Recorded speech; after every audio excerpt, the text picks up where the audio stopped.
இவங்க தான் அது எல்லாருக்குமே தெரியுங்க. 10 ரூபா பாலாஜி இப்போ 20 ரூபா பாலாஜியாக மாறிட்டார் ஒரு பாட்டிலுக்கு. இது வரைக்குங்க நம்மளும் எம்ஜிஆர் காலத்துலேருந்து பார்த்துருக்கோம் இந்த சாராய கடை எல்லாம். ஆனால் யாருமே செய்யாத ஒரு தவறை செந்தில் பாலாஜி செய்திருக்காரு. இந்த இது இருக்கு இல்லையா, பார் சொல்லக்கூடிய பாரை வந்து 50 விழுக்காடுக்கு மேலே கரூர் டீம் எட்டுன்னு வந்து அவர் கையில் எடுத்திருக்காரு. என்னடா ஒரு பார் நத்தத்துக்கு இவ்வளோ சீப்பான விஷயத்துக்கு ஒரு செந்தில் பாலாஜி வந்து அவரோட எந்த மந்திரியும் மொத்த மந்திரியும் பார்ட்டி ஃபண்டு கொடுக்குற அமௌண்ட்டை விட இத்தனை மந்திரியும் 34 மந்திரியும் பார்ட்டி ஃபண்டு கொடுக்குற அமௌண்ட்டை விட இவர் ஒரு ஆள் கொடுக்குறது அதை விட அதிகம். அந்த ஒரே ஒரு காரணத்துக்கு தானே செந்தில் பாலாஜி நீங்க வந்து கிச்சன் கேபினெட் வரைக்கும் அலோவ் பண்றீங்க. செந்தில் பாலாஜி எப்போ அங்கே போய் சரண்டர் ஆகிட்டாப்புல. இப்போ என்ன சொல்லி மிரட்டுறது தெரியுமா செந்தில் பாலாஜி தலைக்கணும்? அதுவாது கேள்விப்பட்டீங்களா? என்ன இன்னொரு வாட்டி நான் ஜெயிலுக்கு போனேன்னா அவங்க நான் உண்மையை சொல்றதை தவிர வேறு வழி இல்லை. அப்புறம் நீங்கள் குடும்பத்தோடு போய் ஜெயிலுக்கு வரணும். ஜெயிலுக்கு போகாமல் நீங்கள் பார்த்து தலைமையை எப்படி சொல்லி மிரட்டுறாரு? எல்லாம் நீ பண்ணிட்டு நீ பண்ண ஊழலை மறைக்கிறதுக்கு தளபதி குடும்பத்தை இழுத்து நடுரோட்டில் உள்ள மாதிரி எனக்கு சம்மந்தம் இல்லை விட்டுருவானா அப்பா அமித்ஷா? சரி, அவனுக்கு தான் அறிவு இல்லைன்னு வச்சுங்க. செந்தில் பாலாஜிக்கு சுத்தமாக அறிவு இல்லை. தலைமையில் இருக்கிறவங்களுக்கு அறிவு இருக்கணுமா இல்லை? திரும்ப அந்த வந்து இவரை கொடு, அந்த இலாக்காவை திரும்ப ஏன் கொடுக்குறேன்? ஏன் முத்துசாமி அண்ணா ஒழுங்காக தான் நடத்திட்டு இருந்தாரு.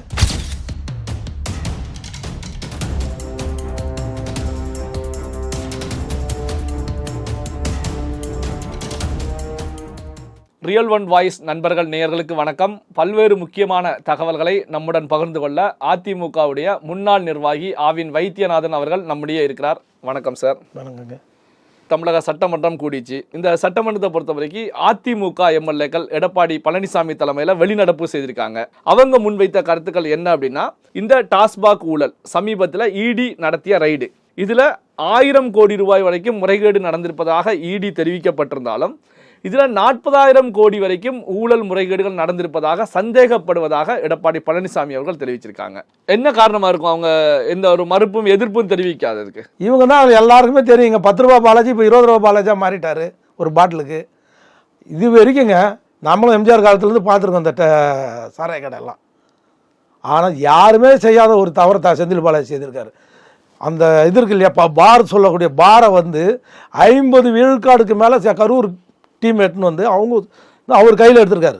என்னடா ஒரு பார் நத்தத்துக்கு இவ்வளோ சீப்பான விஷயத்துக்கு ஒரு செந்தில் பாலாஜி வந்து தொடை போகிறாரு. இப்படி எப்படி அசோக் அவர் தம்பியை வச்சு ஒரு டீமை போட்டு மதுரையிலாம் காலே வைக்க முடியாது. அந்த ஊருக்காரன் தான் அந்த பார்லாம் நடத்தும். இங்கே வெளியூருக்காரன் போய் மதுரையிலாம் நடத்த விடவே மாட்டானுங்க. ஆனால் கரூர்லேருந்து போய் ஒரு டீமு மதுரையில் போய் நடத்தி பாரை கையில் எடுக்கிறாங்க. என்னடான்னு பார்த்தா இப்போ தான் தெரியுது, அந்த பாரில் வித்தவுட் பில், என்னது எக்ஸைஸ் டியூட்டி கட்டாமல் 13 ரூபாய்க்கு தயாரான ஒரு குவார்ட்டர் பாட்டில் அங்கே போகும்போது நைட்டு கடையில் பாரில் இவங்களே சேல்ஸ் பண்ணுறாங்க. எக்ஸைஸ் டியூட்டி அந்த ரேப்பர் இல்லாமல் எது நம்ம இவங்களே போலி இது போட்டு இவ்வளோ வேலை பண்ணியிருக்கீங்க. அரசாங்கத்துக்கு வர வேண்டிய பணம் 1,00,000 கோடி. எவ்வளோ?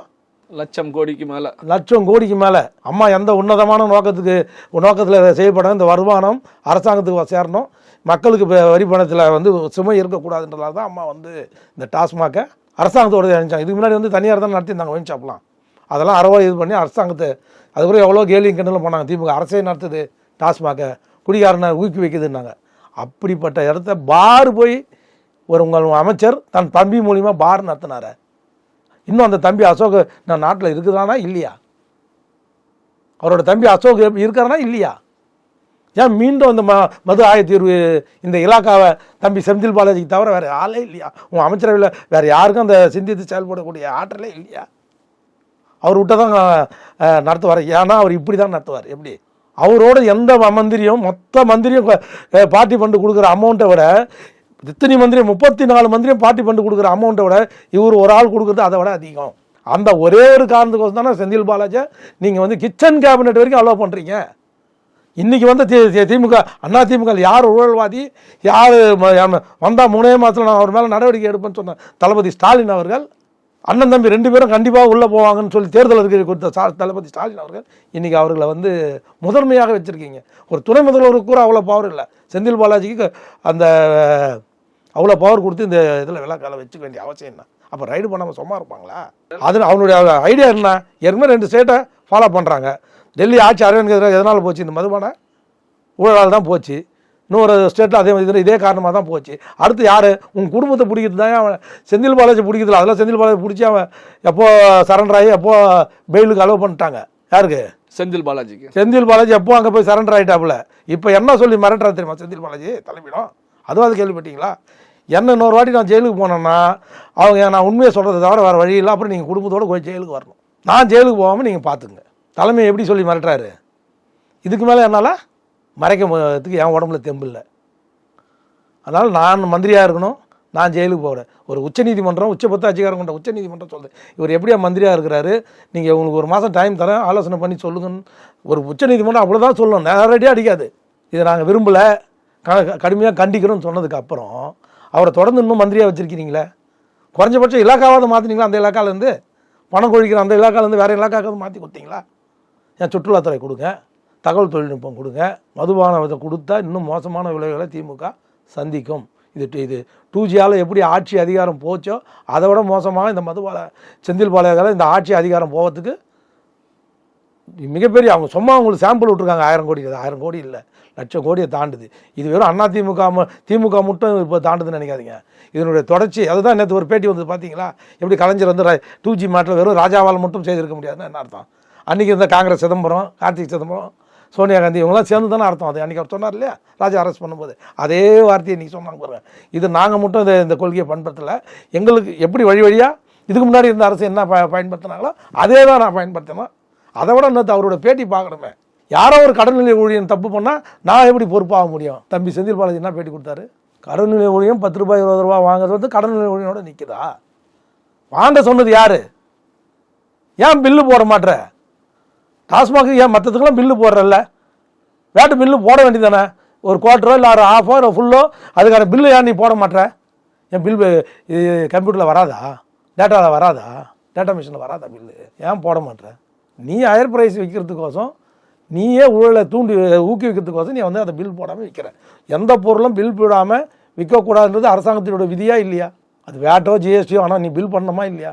ஏன் நீ டாஸ்மாக் கடையில் பில் போட மாட்டேற? ரசீது போடாமல் ஏன் டாஸ்மாக் விற்கிற?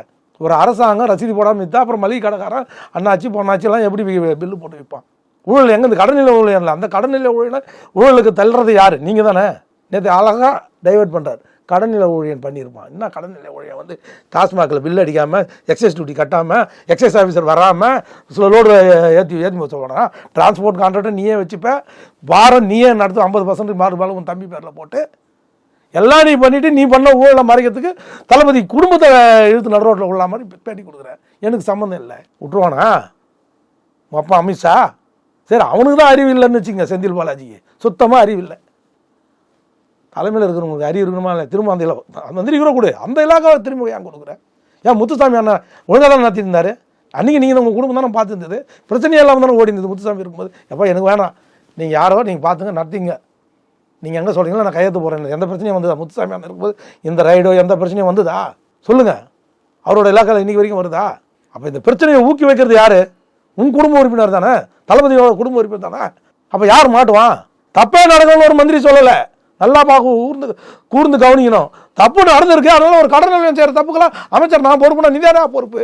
உன் இலாக்காவில் எது நடந்தாலும் நீ தானே பொறுப்பு. ஒரே ஒரு உதாரணம் சொல்கிறேன்.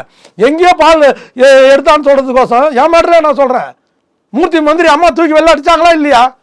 எங்கேயோ ஒரு வண்டியில் பாலை எவனோ ஒருத்தன் திருநாண்டதுக்கோசம் இங்கே மூர்த்தியை அம்மா நீக்கினாங்களா இல்லையா? பால்வளத்துறை அம்மா அப்போதைய பால்வளத்துறை மூர்த்தியை நீக்கினாங்களா இல்லையா? நீங்கள் சொல்லுங்கள். நீக்கினானா? அதான் அம்மா. நீங்களாம் வெறும் சும்மா.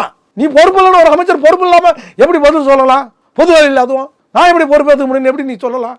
மீடியா அது கேட்கணுமா இல்லையா? இல்ல, செந்தில் பாலாஜி இப்படி மீடியாவில் தெரிவிச்சோம், ஆனா தலைமை எந்த ஆக்ஷன் எடுக்கலையா? தலைமை எடுக்கல விடுங்க.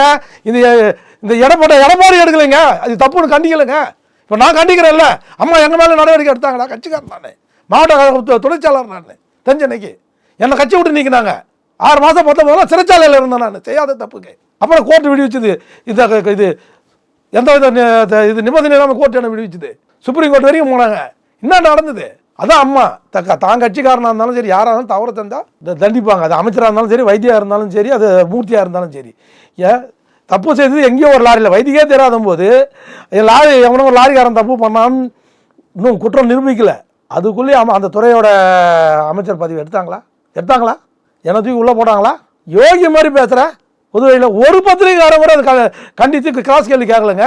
எப்படி ஒரு துறை அமைச்சர் எனக்கு சம்மந்தம் இல்லை, கடன் ஊழியர் செய்கிறது தப்புக்கு நான் எப்படி பொறுப்பேற்க முடியும்? எப்படி அப்போ தவறு நடந்ததை ஒத்துக்கிறியா? இவர் இன்னமும் எஃப்ஐஆர் போட்டாராம் லஞ்ச ஒழிப்புத்துறை. லஞ்ச ஒழிப்புத்துறை அது உள்ளே வரத்துக்கு, அமலாக்கத்துறை உள்ளே வரத்துக்கு அதை ஒரு டூலாக பயன்படுத்தினாங்களே தவிர கேஸ் அது மட்டுமே இல்லை. 1000 கோடி லஞ்ச ஒழிப்புத்துறை கேஸ் போட்டிருக்கா? கேஸ் எதுவும் போடல, ஊழல் நடந்திருப்பதாக தகவல்கள். பிராமா பேசி இருக்கணும் உள்ள வரணும்னா, ஈடி உள்ள வரணும்னா ஒரு பிராமா பேசி அந்த வழக்கில் இருக்கணும். இருந்தால் தான் ஈடி உள்ள நுழைய முடியும். அதை அவங்க டூலாக பயன்படுத்தினாங்க. அதை வச்சு நீ பண்ண தப்பெல்லாம் மறைஞ்சிருமா? 10 ரூபா இப்போ 20 ரூபாய் ஏற்றிட்டு ஒரு பாட்டிலுக்கு அது மறைஞ்சிருமா? நீ பில்லு போடாமல் எக்ஸைஸ் டியூட்டி இல்லாமல் அவன் கண்ணில் மண்ணை தூவிட அவனை கையில் வச்சுக்கின்னு நீ சப்ளை பண்ணிய பாருக்கலாம், அது மறைக்க முடியுமா? பார் இன்னைக்கும் எந்த அமைச்சரும் செய்யாத அந்த துணிவா 50% பாருக்கு மேலே நீ சொந்தமாக நீ நடத்திட்டு இருக்கிறிய. அந்த நோக்கம் என்ன? இன்னைக்கும் செந்தில் பாலாஜி கண்ட்ரோல்ல தான் 50% மேலே அவங்க கண்ட்ரோலில் தான் இருக்கு. மிச்சம் 50% தான் கட்சிக்காரங்க கையில் இருக்கு. அந்த 50% பார்ல தான் நீ பண்ணுற அத்துணி ஐச்சட்டியும் நடக்குது. இதுக்கு முன்னாடி திராவிட அம்மா இருக்கும்போது 10 மணிக்கு பாரம் மூணுன்னா மூடுவாங்க. முன்ன அரை மணி நேரம் 10:30 மணியோட மூடிடுவாங்க. இன்னைக்கு விடிய திறந்து வச்சிருக்கிறியா? விடிய பார் திறந்துருக்கா இல்லை? நீங்கள் போய் எல்லா பார்லையும் பாருங்கள். அமைச்சராக ஒரு பாரம் நடத்திங்கன்னா அப்போ விடிய திறந்து தானே வைப்பான். யார் போய் இவ்வளோ கல்லாலையோ இல்லை லஞ்ச ஒழிப்புத்துறையோ இல்லை போலீஸோ போய் எப்படி மூடுன்னு சொல்ல முடியுமா? சொல்லுமா? ஓட்ட கேஸில் சுப்ரீம் கோர்ட்டில் சாட்சியாக வரமாட்டேன்றான் அமலாக்கத்துறை பையில் கேன்சல் பண்ண சொல்லி அப்பீலில் நிற்கிற நீ தலைக்கு மேலே என்னைக்கு இருந்தாலும் உனக்கு கத்தி தொங்கிட்டு இருக்குது. உனக்கு இந்த தருணத்தில் இவ்வளோ தைரியமாக நீ பண்ணுவியா? இவ்வளோ பேச்சு வேறு இதில் பொது வழியில் மத்திய அரசு எதிர்த்து. மத்திய அரசு மொத்தத்தை தூக்கிட்டானா? ஒரு விஷயம் நல்லா புரிஞ்சுங்க, ரைடு வர்றதுக்கு முன்னாடி 6 மாதம் அதை பற்றி ஃபுல் டேட்டாஸ் எந்த கலர் பையில் நீ பணம் பரிமாற்றம் போச்சு, எத்தனை மணிக்கு நீ லைட் ஆஃப் பண்ணி உன் வீட்டில் எந்தெந்த டாஸ்மாக் மேனேஜர் எந்தெந்த மதுபான உரிமையாளரை நீ லைட்டை ஆஃப் பண்ணிவிட்டு நீ இருக்கிற பங்களாலே நீ பணம் வாங்கின முதல் கூட எல்லா டீட்டில் வச்சுருக்காண்டா. நீ வெளியில் கூட பணம் வாங்கலை. யார்? செந்தில் பாலாஜி அவர் வீட்லேயே ஒரு பிஏவை வச்சு உன் தம்பிங்களை வச்சு நீ எத்தனை வாட்டி பணம் வாங்கின, கலர் என்ன கலர் பேக் முதல் கொண்டு கூட வச்சுருக்கிறான். எங்க ஈடி கையில் வச்சிருக்கான். சும்மா ஒன்று வந்து வரல. சும்மா ஒரு 1000 கோடி நீ ஒன்று டச் பண்ணி பார்த்தான். நீ என்ன பேசுறன்னு பார்த்தான். நீ இல்லைன்னு மறுக்கல. என் துறையில் தப்பே நடக்கலன்னு மறுத்துந்தா, அதாவது சின்ன மீனை தூண்டில் போட்டு பெரிய மீனை பிடிப்பதற்கு முயற்சி செய்திருக்கான். அது பின்னாடி வச்சிருக்கான். அவனுக்கு கலர் என்ன கலர் பேகு, நீ எத்தனை மணிக்கு லைட் ஆஃப் பண்ண, பவர் கட் பண்ண, மெயின் சுவிட்ச் ஆஃப் பண்ண, எந்த காரில் வந்து பணம் கொடுத்தான், எந்தெந்த தொழில் திருப்பி எத்தனை மணிக்கு வந்து உங்கள்கிட்ட பணம் கொடுத்தான், உங்கள் வீட்டில் வச்சு எங்கெங்கே வச்சு கொடுத்தான், எல்லா டீலும் ஈடிக்கிட்ட இருக்குது. ஈடி உங்கள்கிட்ட கொடுக்க மாட்டான். 16ஆம் தேதி நாளைக்கு வர கேஸில் ஒரு சீல்டு கவர் வச்சு நாளைக்கு கொடுக்க போகிறான். எங்கே? சுப்ரீம் கோர்ட்டில். நீ தான் அங்கே இவ்வளோ பிரச்சனை இருக்கும்போது இவ்வளோ தைரியமாக லஞ்சம் வாங்குறியா? இப்போ செந்தில் பாலாஜி தப்பிக்க முடியாது அப்படின்னு சொல்லலாமா? இல்லை செந்தில் பாலாஜி தப்பிக்காமல் போகிறான், அது நமக்குள்ள பிரச்சனை இல்லை. இப்போ அவரோட தளபதி ஸ்டாலின் குடும்பம் வரைக்கும் அந்த இது வரப்போகுதுன்றதான் பயம். இப்போ புரியுதுங்களா? இதை மறைக்கிறதுக்கு தான் வராத தொகுதி மறுசீதி பற்றி பேசுகிற. போய் டெல்லிக்கு போனோன்னா முதல்ல பிரைம் மினிஸ்டர் உட்காந்து சார் எங்கள் ஃபண்டை கொடுங்க, இது என்ன ஏற்கனவே நீங்கள் முதலமைச்சராக இருக்கும்போது என்ன இதே பாலிசி தானே இருந்தது அப்படின்னு போய் மற்றதுக்கெல்லாம் டெல்லிக்கு போகிற ஒரு சிஎம் போய் இது மாதிரி எனக்கு எஜுகேஷன் ஃபண்டு வரல பள்ளி கல்வித்துறையில் போய் கேட்டால் அடுத்த நிமிஷம் கொடுக்க போகிறான். இப்போ சட்டமன்றத்தில் அமைச்சர் பொன்முடி அவர்கள் அனௌன்ஸ் பண்ணிட்டாரு. அதாவது 2152 கோடி ரூபாயை தமிழக அரசாங்கமே அந்த தொகையை போட்டு பள்ளியுடைய போடணும். தமிழக அரசு ஏங்க போகணும், டெல்லிக்கு ஏங்க போக மாட்டாரு முதலமைச்சர்? தான் குடும்பத்தில் இருக்கிறவங்க மந்திரி பதவி வேணும்னா எத்தனை வாட்டி அன்றைக்கி ஐக்கிய குஜரால் இதுக்கு போயிட்டு வந்தார் கலைஞர். 63% விபி சிங்கு கூட அம்மா கலைஞர்லேருந்து எவ்வளோ தூரம் அதுக்கு போராடினாங்க. அது மாதிரி இப்போ பிரச்சனை வந்தது. இதை யார்கிட்ட போகணும்? உங்கள் மந்திரி சரியில்லைன்னா நீ யார்கிட்ட வரணும்? சிஎம்கிட்ட தானே கம்ப்ளைண்ட் பண்ணணும். அதே மாதிரி அந்த சென்ட்ரல் கவர்மெண்ட் மினிஸ்டர் சரியில்லைன்னா நீ யார்கிட்ட கம்ப்ளைண்ட் பண்ணணும்? பிரைம் மினிஸ்டர் சிஎம் வந்து பிரைம் மினிஸ்டர் தான் கம்ப்ளைண்ட் பண்ணணும். அப்லேட் அத்தாரிட்டி யார் உங்களுக்கு? சரியில்லைங்க இது மாதிரி பேசுகிறாப்புல, எனக்கு ஃபண்டு விடுவிக்கணும். ஒன்று ஃபைனான்ஸ் மினிஸ்டர் தமிழ்நாட்டை சேர்ந்தவங்க, அவங்க கையில் போய் சொல்லு. உங்களுக்கு டேம்ஸ் இல்லையா? சிஎம் இது பிரைம் மினிஸ்டர்கிட்ட போய் சொல்லி முறையீடு. 39 எம்பி கையில் வச்சுருக்கிறேன். பாண்டிச்சேரி வரைக்கும் 40 எம்பி வச்சுருக்கிறேன். அப்சல்யூட்லி மெஜாரிட்டியில் இருக்கிறேன். அவங்க அத்தனை பேரையும் கூட்டு போய் அவர் வீட்டில் போய் நில்லு. இல்லை பிரைம் மினிஸ்டர் வீட்டில் அந்த போய் உண்ணாவிரதம் சாவு வரை உண்ணாவிரதம் அம்மா இருந்தாங்கல்ல, இலங்கை தமிழ் கோசம் இருந்தாங்கல்ல, அது மாதிரி அவர் வீட்டாண்ட போய் டெல்லியில் போய் உண்ணாவிரதம் இங்கே இருக்காத. சாவு வரை உண்ணாவிரதம் பணத்தை விடுவிக்கிறேன்னு நான் சென்னைக்கு போக மாட்டேன்னு சொல்லணும்னா நீ நல்ல தமிழ் மகன். கரெக்டா இல்லையா? 39 பேரும் உண்ணாவிரதடியா? நீ அந்த பணம் கொடுக்க மாட்டேன், மும்மொழி கோரிக்கை திணிச்சா நான் கொடுப்பேன்னா எனக்கு இந்த முதலமைச்சர் பதவியே தேவை, ராஜினாமா பண்ணு. அண்ணன் வாழ்பாடியார் பண்ணார்ல காவேரி கோசம், 39 எம்பியை சேர்த்து பண்ணு. முடியுமா? அப்படி போட்டால் மக்கள் தானாக உனக்கு ஓட்டு போட போகிறான். அதெல்லாம் விட்டுட்டு ஏப்பா பார்த்தாலும் இன்னும் எந்த காலத்தில் இருக்கிற இந்தி எதிர்ப்பு, எந்த வீட்டில் போய் இந்திக்காரன் இல்லாமல் வேலை நடக்குது. எல்லாரும் ஹிந்தி வேணுன்றான் தமிழ்நாட்டில். உன் குடும்பத்திலே ஹிந்தி வேணுன்றாங்க. அக்கா கனிமொழி ஹிந்தி வேணும். இதுக்கெல்லாம் இன்னும் பழைய துருப்பிடிச்ச இரும்பு கையில் எடுத்து வச்சு இன்னும் பழச மாதிரியே இருக்கிறீங்களே. மக்கள் இதை இப்போ ஏற்றுப்பானா? அன்றைக்கி காலகட்டத்துக்கு தேவையில்லை, இன்றைக்கி காலகட்டத்துக்கு ஒரு மொழி கூடுதலாக கற்றுக்கிறதுல எந்த தவறும் இல்லைன்னு பொதுமக்கள் நினைக்கிறான், பெற்றோர் ஆசிரியர் சங்கம் நினைக்குது, மாணவ பிள்ளைங்களும் நினைக்குது. இல்லாத ஒரு விஷயத்த நீயே கற்பனையில் தொகுதி குறைஞ்சிரும். எங்கே குறைஞ்சதா? குறைஞ்சப்புறம் போராடியா? இல்லாதவங்க தான் அமித்ஷா சொல்கிறாரு, ஒரு உள்துறை அமைச்சர் அஃபிஷியலாக சொல்கிறாரு. என்னண்டு தமிழ்நாட்டுக்கு எந்த தொகுதியும் குறையாதுன்னு உறுதிமொழி கொடுக்குறாரு. பல்வேறு முக்கியமான தகவல்களை நம்முடைய வாசகர்களுடன் பகிர்ந்து கொண்டதற்கு நன்றி சார். நன்றி, வணக்கங்க.